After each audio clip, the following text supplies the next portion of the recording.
Hi, it's Ed Oakley. I had to call my mortgage company today because I want to change insurance companies on my house, and so I had to cancel, make sure that they didn't pay the old insurance company so I could set up the new policy. Well, you can imagine what happened. I call the 800 number and I go through a number of different numbers trying to figure out what the option is, and I'll bet you figured out how to do this too. Eventually I hit zero and sure enough it got me to an operator, although some people have figured out that we don't want zero to be an option, so they want you to force you to get this option. And I got somebody on the phone, and so I went through all the, here's my mortgage number and my last four of my social security number, and what else, the home address and the telephone number. Went through all this to verify who I was, and get through all of that, and guess what? When I told him what I wanted, he couldn't help me. Had to send me to a different number. Probably doesn't surprise you, does it? But I thought about that, and what I realized is, what are these companies doing? They're automating every part of the job they possibly can. If you think about it, most of those numbers I would have pressed, most of those options would have sent me to an automated voice that told me, balance, payment information, those kinds of things. So what are they doing? They're trying to create every job as dispensable as possible. They want to be able to hire the least expensive labor to do the jobs as they can, which means they don't want them to have to think. So they're automating as much as they possibly can.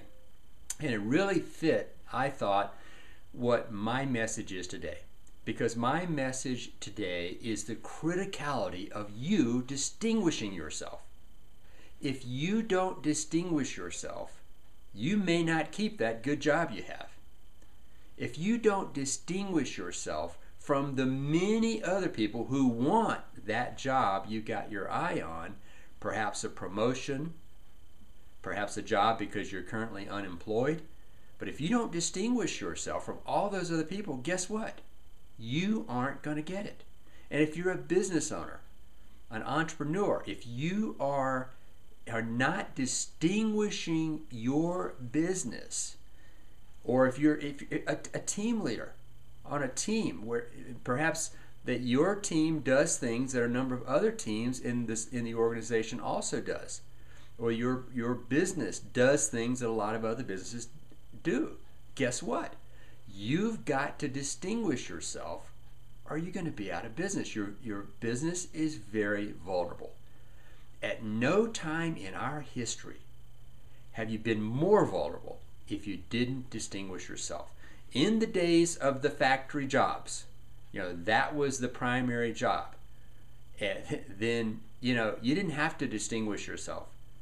And in those days where goods and services were in tremendous demand, you could get a good factory job, and lots of people did that. And by the way, it's not about working out in the factory or not working in the factory, because if you're working in an office environment, chances are that's also becoming more and more of a factory job. I hate to tell you, but a lot of the aspects of many of our jobs can be and are being outsourced. You've got to distinguish yourself. Now, those of you who know me well know that I would not be this. It's not a scare tactic, but I wouldn't be saying these kind of negative things if I didn't feel like I had a solution for you. So think about this concept of the importance of your distinguishing yourself, and I'll talk to you again soon.